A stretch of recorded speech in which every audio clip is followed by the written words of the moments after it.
Hey there, how are you doing? My name is Angel, and I like all things that are mysterious, right? So, it's raining again, and usually when it's raining, I decide to record videos inside. So, summer's all about getting outside, and I've been trying to do that, but, you know, it's the Midwest, so we have constant rain and crappy weather. So anyways, let's talk about some MK Ultra today. So this is the video I was supposed to record like 2 weeks ago, and I have not recorded a video. Well, I didn't record this video anyways. I recorded a different video. I tried to record MK Ultra, and I kept getting interrupted, is the best way to put it, which doesn't usually happen to me. So anyways, I found several different articles talking about MK Ultra, and I would just like to share them with you. And if you know something that I didn't mention, please tell me down in the comment section. That's what that's for, so that I can learn something I may have missed. So anyways, the very first link that I had saved was from Wikipedia, and it says that the Project MK Ultra was an illegal human experiments program designed and undertaken by the U.S. Central Intelligence Agency, or the CIA, to develop procedures and identify drugs that could be used during interrogations to weaken individuals and force confessions through brainwashing and psychological torture. It began in 1953 and was halted in 1973.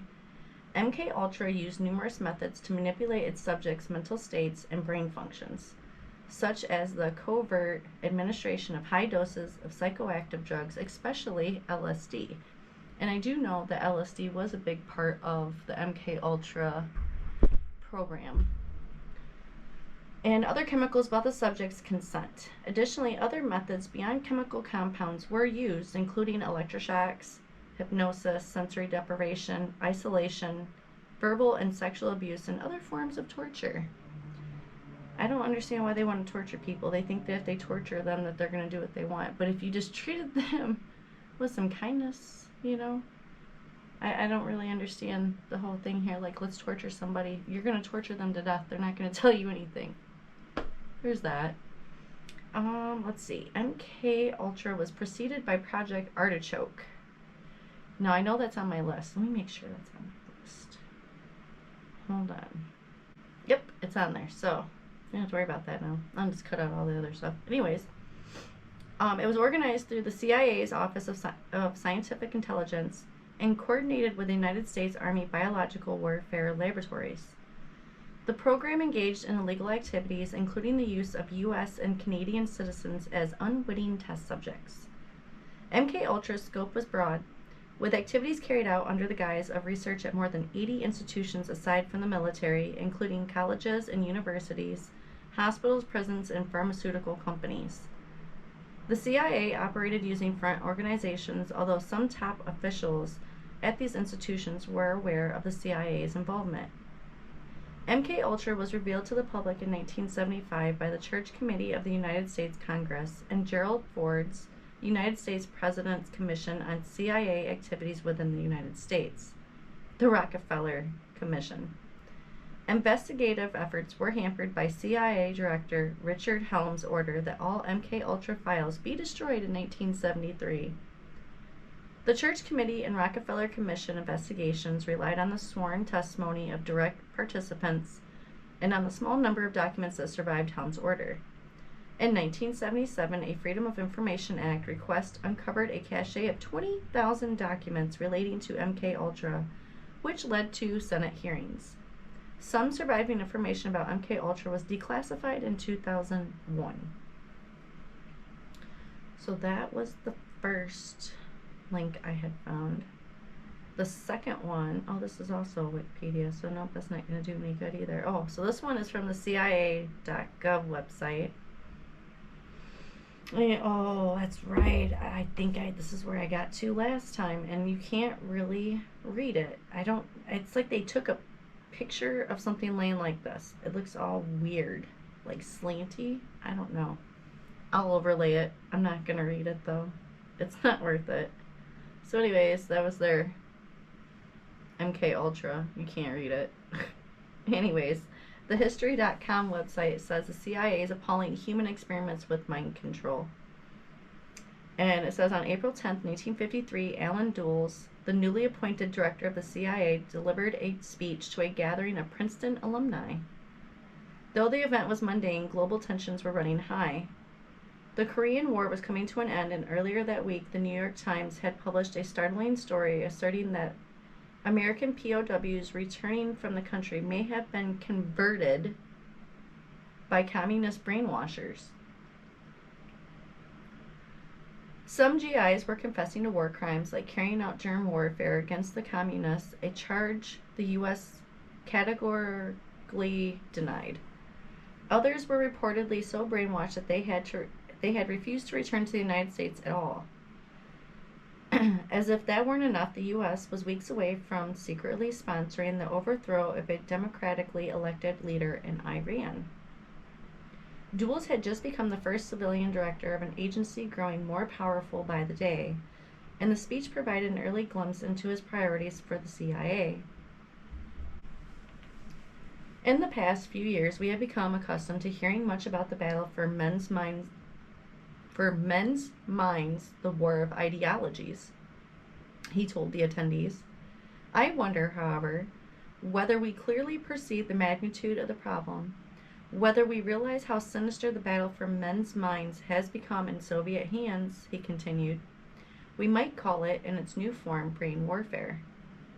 Dulles proceeded to describe the Soviet brain perversion techniques as effective but abhorrent and nefarious. He gestured to the American POWs returning from Korea, shells of the men they once were, parodying the communist propaganda they had heard cycled for weeks on end.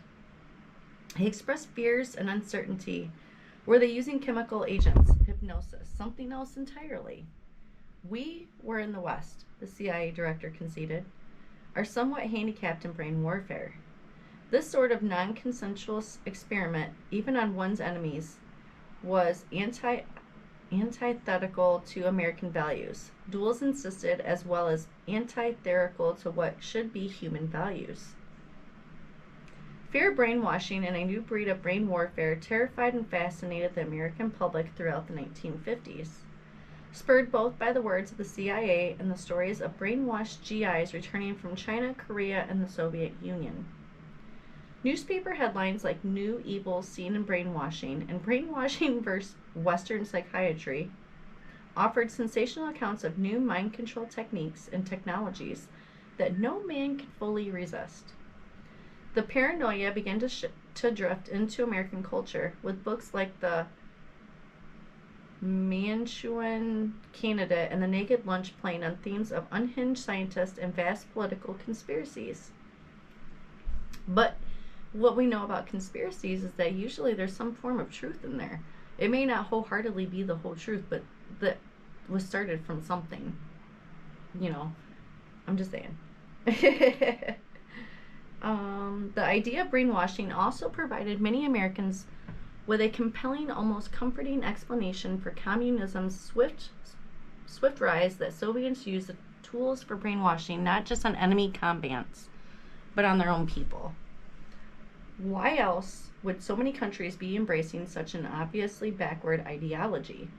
American freedom of the mind versus Soviet mind control became a dividing line as stark as the Iron Curtain. You know, there's a lot of, I guess we're just going to keep going. Okay, so now it gets into MK Ultra. 3 days after his speech decrying Soviet tactics, Dulles approved the beginning of MK Ultra, a top-secret CIA program for covert use of biological and chemical materials. American values made for good rhetoric, but Dulles had far grander plans for the agency's Cold War agenda. MK Ultra's mind control experiments generally centered around behavior modification via electroshock therapy, hypnosis, polygraphs, radiation, and a variety of drugs, toxins, and chemicals. These experiments relied on a range of test subjects, some who freely volunteered, some who volunteered under coercion, and some who had absolutely no idea they were involved in a sweeping defense research program. From mentally impaired boys at a state school, to American soldiers, to sexual psychopaths at a state hospital, MK Ultra's programs were preyed on MK Ultra's programs often preyed on the most vulnerable members of society. The CIA considered prisoners especially good subjects as they were willing to give consent in exchange for extra recreation time or commuted sentences. So, bribery. Whitey Bollinger, a former organized crime boss, wrote of his experience as an inmate test subject in MK Ultra. 8 convicts in a panic and a paranoid state, Bollinger said of the 1957 tests at the Atlanta Penitentiary, where he was serving time. Total loss of appetite, hallucinating, the room would change shape, hours of paranoia, and feeling violent. We experienced horrible periods of living nightmares and even blood coming out of the walls. Guys turning into skeletons in front of me. I saw a camera change into the head of a dog. I felt like I was going insane. Bolger claimed that he had been injected with LSD. Lysergic acid diethylamide, or acid, had become one of the CIA's key interests for its brain warfare program. As the agency theorized in interrogations, in the late 1940s, the CIA received reports that the Soviet Union had engaged in intense efforts to produce LSD, and that the Soviets had attempted to purchase the world's supply of the chemical. One CIA officer described the agency as literally terrified of the Soviets' LSD program, largely because of the lack of knowledge about the drug in the United States.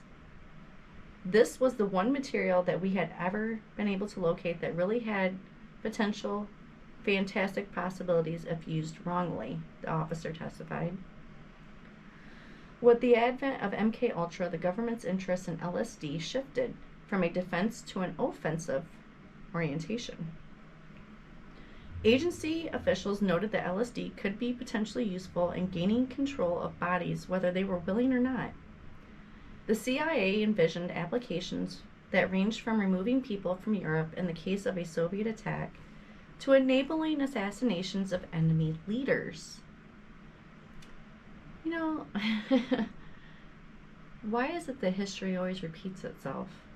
Anyways, on November 18, 1953, a group of 10 scientists met at a cabin located deep in the forests of Maryland. After extended discussions, the participants agreed that to truly understand the value of the drug, an unwitting experiment would be desirable. The CIA remained keenly aware of how the public would react to any discovery of MK Ultra. Even if they believed these programs to be essential to national security, they must remain a tightly guarded secret. How could the CIA possibly explain dosing unassuming Americans with LSD? Precautions must be taken not only to protect operations from exposure to enemy forces, but also to conceal these activities from the American public in general, wrote the CIA's Inspector General in 1957. The knowledge that the agency is engaging in unethical and illicit activities would have serious repercussions in political and diplomatic circles, and would be detrimental to the accomplishment of its mission. And then we're moving on to Operation Midnight Climax. I think this one was on there too, so we're going to touch on this one a little bit. The CIA's initial experiments with LSD were fairly simple, if shockingly unethical. The agency generally dosed single targets, finding volunteers when they could, sometimes slipping the drug into the drinks of fellow CIA employees. Over time, these LSD experiments grew increasingly elaborate. Perhaps the most notorious of these projects was Operation Midnight Climax. I mean, it sounds like a fun time. In 1955, on 225 Chestnut Street, San Francisco, the CIA was devoting substantial attention to decorating a bedroom. George White oversaw the interior renovations. Not much of a decorator, White had a storied career in the Federal Bureau of Narcotics. When the CIA moved into drug experiments, bringing White on board became a top priority. White hung up pictures of French can-can dancers and flowers. He draped lush red bedroom curtains over the windows. He framed a series of Tulsi Lautrec posters with black silk mats. I don't know what that is. For a middle-aged drug bureaucrat, each item evoked sex and glamour. George White wasn't building a normal bedroom. He was building a trap. White then hired a Berkeley engineering student to install bugging equipment and a two-way mirror. White sat behind the mirror, martini in hand, and waited for the action to begin. Prostitutes would lure unsuspecting Johns to the bedroom, where the men would be dosed with LSD and their actions observed by White from beyond the mirror. As payment for their services, the sex workers received small amounts of cash as well as a guarantee from White that he'd intercede when the women inevitably had run-ins with law enforcement in the future. So he's a pimp. Though the CIA piloted these safe houses as a stage for testing the effects of LSD, White's interest shifted to another element of his observations, the sex. The San Francisco house became the center of what one writer called the CIA carnal operations.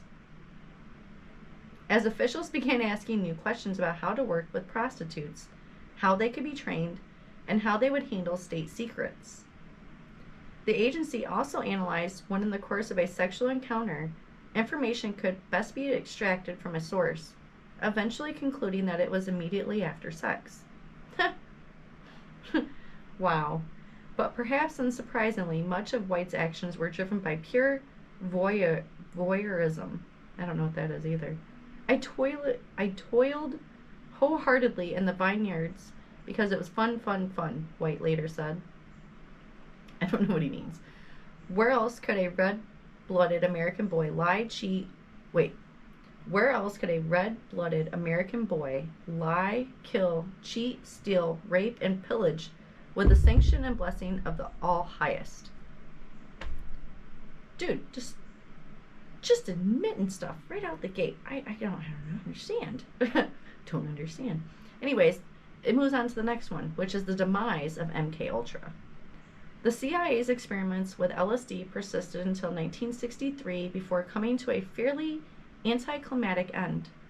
In the spring of 1963, John Vance, a member of the CIA Inspector General staff, learned about the project's surreptitious administration to unwittingly non-volunteer human subjects.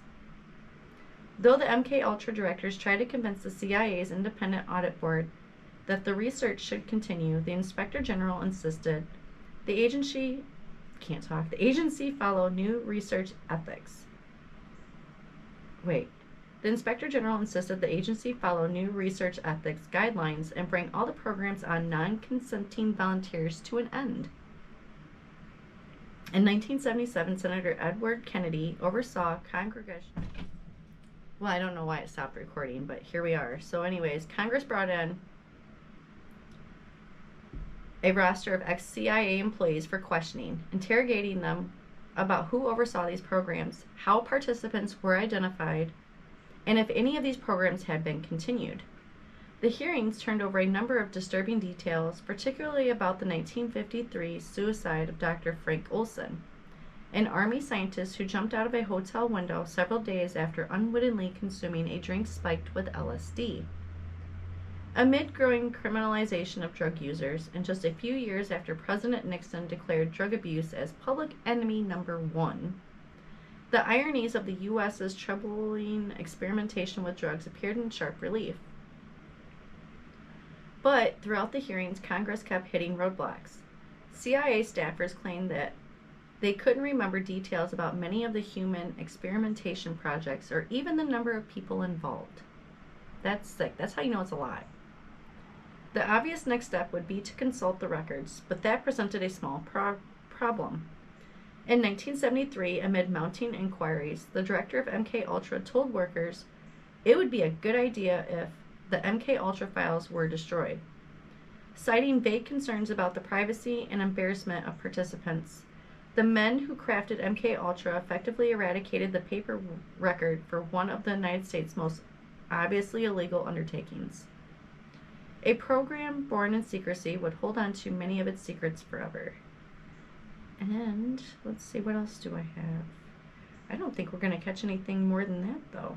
I did find a bunch of images that I can overlay, but for the most part, that's what we found. If there's something that I missed about the MK Ultra program, please tell me down in the comments section down below, and just know that I appreciate you, and I really hope that you have a great day. And if you like this video, go ahead and give me a thumbs up, and maybe subscribe as well. I'd like to have new friends, and I will see you guys in the next video. Have a great one. Bye.